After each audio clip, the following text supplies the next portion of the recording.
Have you ever wondered how a tiny shot can protect you from diseases that once wiped out entire populations? It's a marvel, isn't it? This small but mighty tool, known as a vaccine, holds immense power. But where does it come from? How does it work? These questions might seem daunting, but fear not. We're embarking on a journey to shed light on these mysteries. Today, we unravel the mystery of vaccines, their discovery, evolution, and their pivotal role in shaping human health.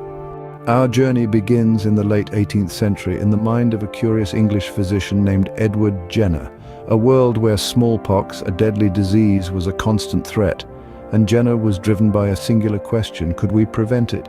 Jenner had a hunch that the milkmaids, who often contracted a milder disease known as cowpox, were somehow protected against the devastating smallpox.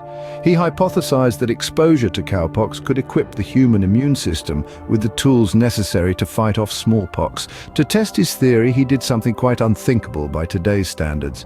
He inoculated a young boy with pus from a cowpox sore and later exposed him to smallpox. The boy didn't fall ill, and thus the first ever vaccine was born. This was not just the discovery of a vaccine, but the birth of the concept of vaccination itself. The term vaccine even derives from the Latin word vaccinus, meaning of or from the cow. Jenner's discovery was groundbreaking. It introduced the idea that we could train our immune system to recognize and combat disease-causing agents without having to suffer from the disease itself. This was a paradigm shift in the way we approached infectious diseases. No longer were we helpless victims waiting for disease to strike. Instead, we could proactively protect ourselves, building a line of defense before the enemy attacked.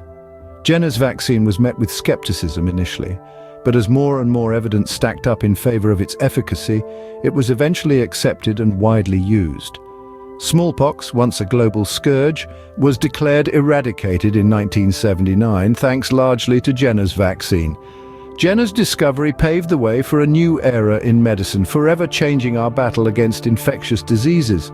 His work laid the foundation for the development of many more vaccines, protecting humanity from countless deadly diseases. It's a testament to the power of scientific curiosity and the potential of the human mind, a testament we continue to build upon today. From Jenner's cowpox experiment, we've come a long way. Vaccination has evolved, saving millions of lives in the process. Our journey in the evolution of vaccines is a tale of human innovation and resilience. After Edward Jenner's groundbreaking work with cowpox in the late 18th century, the medical world was set ablaze with the possibilities that lay ahead. Fast forward to the late 19th century, when Louis Pasteur developed vaccines for diseases such as cholera and anthrax. Pasteur's work was pivotal, as it expanded on Jenner's foundation, demonstrating that vaccines could be created for a variety of diseases. The 20th century heralded a new era in vaccine evolution, marked by the development of vaccines for diseases that once wreaked havoc on vast populations. The polio vaccine, developed by Jonas Salk in the early 1950s, was a medical marvel that signaled hope in the face of a devastating disease. In the subsequent years, measles, mumps, and rubella vaccines followed, further fortifying our defenses against these formidable foes. The late 20th century saw the advent of recombinant DNA technology, which revolutionized vaccine development. This technology allowed scientists to create vaccines for hepatitis B and human papillomavirus, among others, by using a small piece of the virus's DNA. In the 21st century, we've witnessed the evolution of vaccines in real time. The mRNA vaccines specifically designed for COVID-19 are a testament to the relentless pursuit of scientific advancement. These vaccines, which teach our cells how to make a protein that triggers an immune response, are a departure from traditional methods, showcasing the ever-evolving nature of vaccine development. Our journey doesn't end here. As we continue to encounter new diseases, the evolution of vaccines remains a vital part of our global health strategy. With every step forward, we honor the legacy of those who paved the way, while forging a path for future breakthroughs. As our understanding of diseases grew, so did our ability to combat them with more sophisticated vaccines. Now you might be wondering, how do we produce these life-saving vaccines?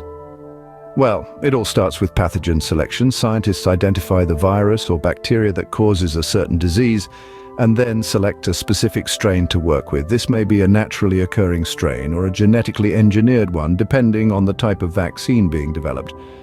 Once the pathogen is selected, it's time to grow it.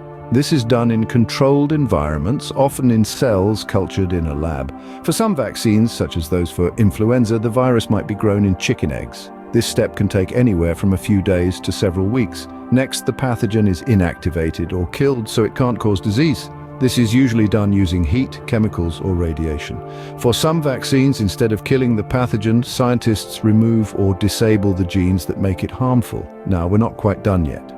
The inactivated or altered pathogen, now called an antigen, is then combined with other ingredients to form the vaccine. These can include adjuvants, which help boost the body's immune response, and stabilizers, which keep the vaccine effective during storage and transport. The vaccine is then filled into vials or syringes and packaged for distribution, but before it can be used, it has to pass quality control. This involves testing the vaccine for safety, potency, and purity. Safety testing ensures the vaccine doesn't have any harmful effects. Potency testing checks if the vaccine is effective in stimulating an immune response.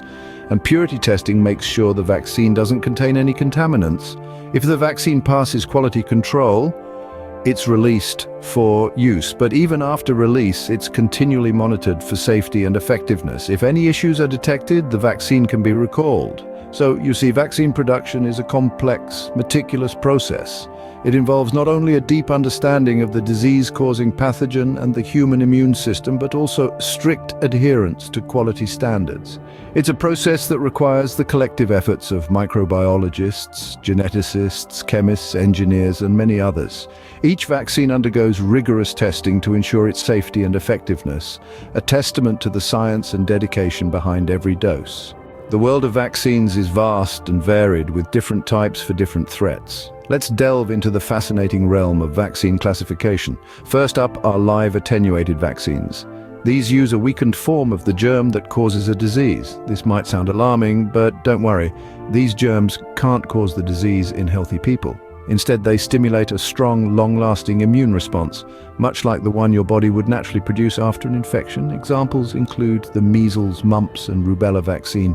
Next, we have inactivated vaccines. These are made from viruses or bacteria that have been killed or inactivated. While they don't provide immunity that's as strong as live vaccines, they're safer to use for people with weakened immune systems. The polio vaccine is a classic example. Then there are subunit vaccines. These only use pieces of the virus or bacteria, so there's no chance of causing disease. They're like a wanted poster showing your immune system what to look out for. An example is the hepatitis B vaccine. Lastly, conjugate vaccines are a bit like subunit vaccines, but with an added protein to boost the immune response. They're used against bacteria that have a coating that disguises them from the immune system. The Hib vaccine is one such example. Each type of vaccine has its unique strengths designed to protect us from a wide array of diseases. We've journeyed from the roots of vaccination to the forefront of its science, unraveling a story of human ingenuity and resilience. As we've seen, vaccines are more than just a medical marvel. They're a testament to our tenacity in the face of adversity. From smallpox to polio, measles to mumps, vaccines have safeguarded us against diseases that once decimated populations. But let's not forget, our fight isn't over. With the emergence of new diseases, the need for vaccines is more pressing than ever. It's a race against time, a race we should all be a part of. Because it's not just about protecting ourselves, it's about safeguarding our communities, our future generations.